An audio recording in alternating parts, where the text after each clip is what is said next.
Conor McGregor said Max Holloway is his son. He said he does not see much difference between the Holloway he fought in 2013 and the Holloway standing across from him now. Same reactions, same movements. And when pressed, when Ariel Helwani pushed back and asked if he genuinely believed that, given everything Holloway has accomplished in the 13 years since their first fight, McGregor held the position. He acknowledged Holloway got better after they fought, added more moves, but said there is only one, meaning himself, and that the fundamental dynamic between them has not changed. Whether that is strategic trash talk, genuine delusion, or the specific kind of competitive self-belief that has to exist at some level for a fighter returning after 5 years to walk into the cage with a chance, the answer to that question is one of the most interesting things about this fight. Jed Meshew made the sharpest observation available about McGregor's psychological posture heading into this fight, and it is worth engaging with directly. He said McGregor is a deeply delusional person, and that of everything McGregor said in his recent interviews, he is more skeptical of the spiritual and personal growth narrative, the God and family and forgiveness content, than he is of McGregor genuinely believing Holloway has not changed. His argument is that the personal transformation story feels more like performance than the competitive delusion, because competitive delusion is what McGregor has always run on, and it is the specific mental architecture that his fighting ability requires. You cannot walk into a cage against Max Holloway, 5 years removed from your last fight, as a significant underdog, without some form of genuine irrational confidence carrying you through the door. Whether that confidence is accurate is a separate question from whether it is real. Dominic Cruz provided the most technically specific breakdown of where McGregor's actual path to victory exists, and it is more grounded than the casual dismissal of his chances suggests. Cruz identified 2 things that make McGregor specifically dangerous in this matchup. First, his footwork, feints, and timing create traps that most opponents walk into rather than avoid. McGregor's left hand is not just powerful, it is accurate, and the accuracy comes from a system of baiting and setup that does not disappear with ring rust the way pure athleticism does. The hand fight as a southpaw, the way he uses that frame to take away the opponent's right hand and then counter it coming back, that is technique and timing, not speed or conditioning. Second, Cruz noted that this rematch comes to Holloway with specific contextual baggage. Holloway is coming off a loss to Topuria, which means the momentum and aura that would otherwise surround him has been disrupted in ways that could affect his confidence under pressure. The Max Holloway who fights McGregor on July 11th is not the Max Holloway who knocked out Justin Gaethje at UFC 300 and appeared genuinely untouchable. He is the Max Holloway who just lost, and Cruz's point is that how quickly he has processed and moved past that loss will matter inside the cage. Cruz also identified what he sees as McGregor's biggest structural problem in this matchup, and it is worth stating clearly. Holloway switches stances. He fights southpaw and orthodox, and the stance switch specifically disrupts the counter system that McGregor has built his offensive identity around.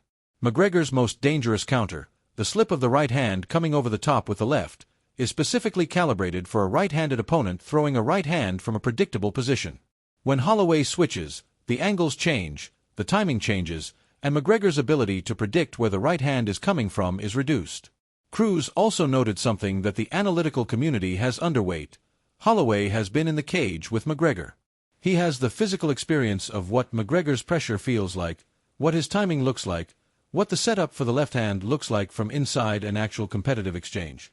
The 2013 version of Holloway was still learning where he was in the division.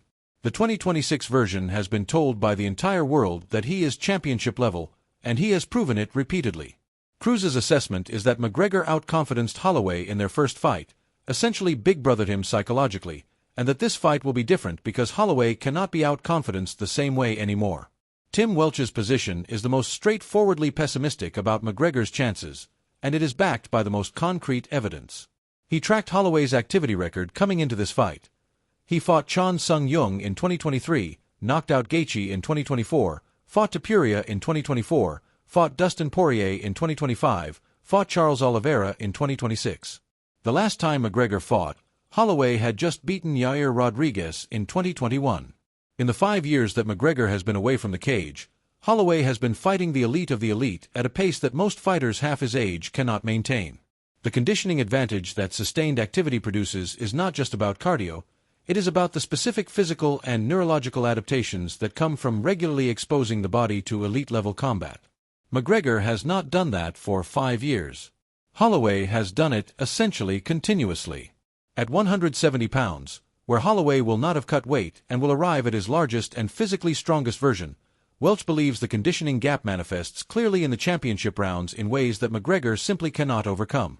Welch also made the point that the vintage McGregor that fans are expecting, the McGregor who knocked out Jose Aldo in 13 seconds, who dominated Eddie Alvarez for an entire fight, was a specific product of a specific moment in his career when he was completely immersed in the fighter's life. Training every day. Obsessed with improvement. Living the discipline that produces that version of a fighter. That McGregor is not the McGregor who has been away for 5 years dealing with injury, legal proceedings, business ventures, public controversies, and everything else that the last half-decade has contained. The question is not whether the tools are still there. Cruz and Bedtime MMA both believe they are. The question is whether the version of McGregor who has done the work necessary to access those tools at the level required against a fighter of Holloway's current quality can be rebuilt in a single training camp. Welch does not believe it can. Most of the analytical community agrees with him. Kamaru Usman's reaction is worth documenting because it captures the broader sense of genuine uncertainty that even knowledgeable observers feel about this fight. He said it had not fully hit him yet, that McGregor and Holloway 2 at welterweight is really happening. The fight feels simultaneously inevitable, given McGregor's commercial gravity and Holloway's willingness to compete against anyone, and genuinely surreal, given the gap in activity and the weight class shift. Usman said he was excited, that he respects fighters who have done what McGregor has done, and that if McGregor makes it to the fight and competes at his utmost, the result should be interesting. He did not pick a winner with any conviction. That lack of conviction from a former welterweight champion who understands what this weight class demands physically is itself a kind of analysis. The betting odds context is significant. Fans in polls are giving McGregor approximately 28% of the vote against Holloway. The market is somewhere around 480 to 160 in favor of Holloway, meaning a winning bet on McGregor would return more than 3 times the stake. By comparison, Gaethje was approximately 500 to 100 against Topuria, a heavier underdog, and won. The comparison is not meant to suggest that upsets repeat because they have happened recently. It is meant to suggest that the analytical community's certainty about outcomes in this sport has limits that the White House card just put on visible display. 28% is not zero, and a 28% shot in a sport where a single left hand can end a fight in any round is not the same as 28% in a sport where outcomes are cumulative. McGregor's own framing of what he is bringing to this fight is consistent across all contexts.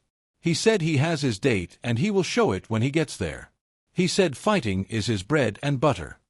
He said he is strong-minded and that when something is taken away from you, the opportunity to return to it produces appreciation you would not otherwise have. He said the morale in the gym is excellent. He said he is looking forward to the walk, the announcement, the crowd, the exchanges, and the dominating performance he plans to put on. He said he is going to sun Holloway again. And across all of that, in 3 different rooms in 24 hours, the energy was the same. Whether what is behind that energy is the preparation required to make it real is the only question that matters, and it is the only question that cannot be answered by any interview or press conference or face-off or media session. It gets answered on July 11th in Las Vegas. The honest version of where this fight is heading, Holloway is the better bet. The activity advantage is real. The conditioning advantage is real. The stance-switching problem for McGregor is real. The 5 rounds are real. The early window, the 8 to 10 minutes where McGregor's precision and power represent a genuine threat, is also real. If the left hand finds Holloway cleanly in round 1 or round 2, this fight changes completely. If it does not, if Holloway gets through those early exchanges and starts imposing his pace and volume, the later rounds belong to him in ways that McGregor historically has not been able to reverse. The fight is not a foregone conclusion in either direction. But the weight of the evidence points toward Holloway, and anyone who says otherwise without acknowledging that is not being honest about what the record and the activity level suggest. The one thing everyone agrees on, this is happening. The Mac is back. And on July 11th in Las Vegas, the entire sport is watching to see which version of the story is true.